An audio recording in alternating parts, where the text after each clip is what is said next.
To free the Israelites, God sent a series of plagues upon Egypt, including the death of the firstborn in every family. But God protected those who appropriately expressed faith in him. So God had sent Moses back to Egypt, and Moses went up to Pharaoh and he said, "Let my people go," and Pharaoh would not let the people of Israel go. And so Moses said, "Well, God is basically going to make you. He's going to start sending some plagues, and you need to listen to him or the people of Egypt are going to suffer." And Pharaoh said, "I'm not going to let the Israelites go.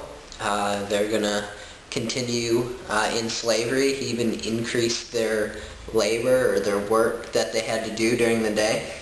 And so God started sending plagues.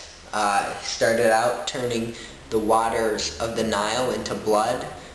Then he sent frogs, then lice, flies.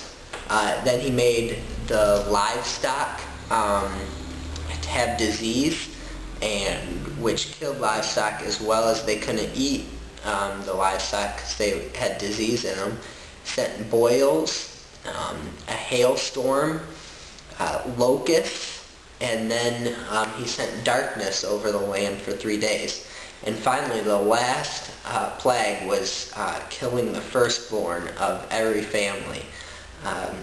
And God said that he would save the people that expressed faith in him. And he gave them a certain way to be saved from that plague. And it had to do with sacrificing a lamb, killing a lamb, and putting the blood of the lamb around the doorposts.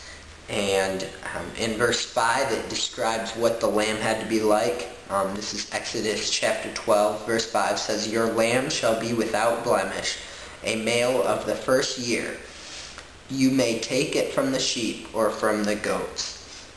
So it had to be either a lamb or a goat, and it had to be 1 year old, a male, no blemish, no spots on it.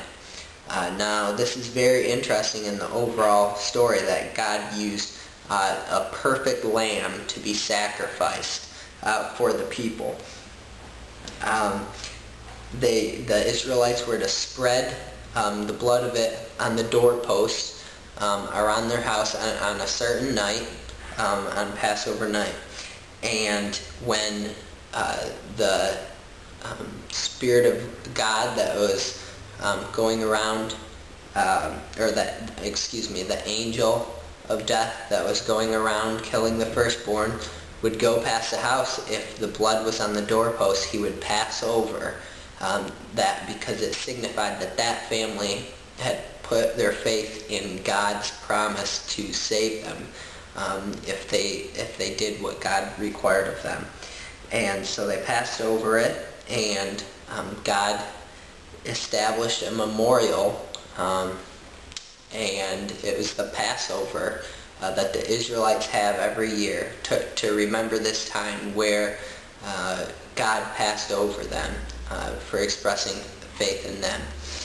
And it happened on that night that as soon as the angel went around, if a family had a firstborn and had not spread the blood around their doorpost, their firstborn died. And eventually Pharaoh, who lost his son, said, "You can go." And he let Moses take the Israelites, and they went into the wilderness. Then Moses led the Israelites out of Egypt as God parted the waters of the Red Sea, preparing their way toward the promised land of Canaan. So Moses leading the children of Israel out of Egypt. They're all excited. Pharaoh had let them go. So they're going out there. They had even been able to take some gold and some treasures from their neighbors that were Egyptians. And they left, and as they were leaving, they had gotten a ways away, but Pharaoh changed his mind, and he got the army together. And so the Israelites were all excited, and all bold in verse 8, bold in that they asked their neighbors for their gold. And they quickly turned to fear in verse 10 of Exodus chapter 14. Because Pharaoh drew near, and it says, the children of Israel lifted their eyes, and behold, the Egyptians marched after them. So they were very afraid, and the children of Israel cried out to the Lord. And they cried out to the Lord, and they cried out to Moses. They're like, why have you taken us out here to die in the wilderness? You know, we had a home back in Egypt. We were slaves, but we were still living and had food. Why have you taken us out here to die? So they're all scared because Pharaoh is coming after them. And then Moses speaks up. In verses 13 and 14, he says, and Moses said to the people, do not be afraid. Stand still and see the salvation of the Lord, which he will accomplish for you today. For the Egyptians whom you see today, you shall see again no more forever. The Lord will fight for you, and you shall hold your peace. So they had gotten to actually the Red Sea, and then the Pharaoh and the Egyptians were behind them, coming for them. They had nowhere to go. And then God does a miracle in that Moses lifts up his arms, lifts up his rod, and the Red Sea splits right down the middle, and the Israelites walk through on dry ground. So they walked through on dry ground, and then once they were through, the Egyptians followed them, and with their chariots and all their army, and God made the water to collapse, and all the Egyptians died that day.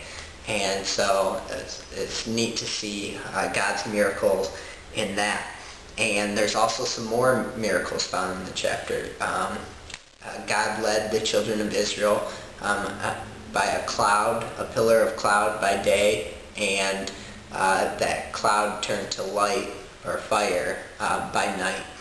And while the Israelites are in the wilderness, God does many more miracles just to show them that he is their God and to provide for them.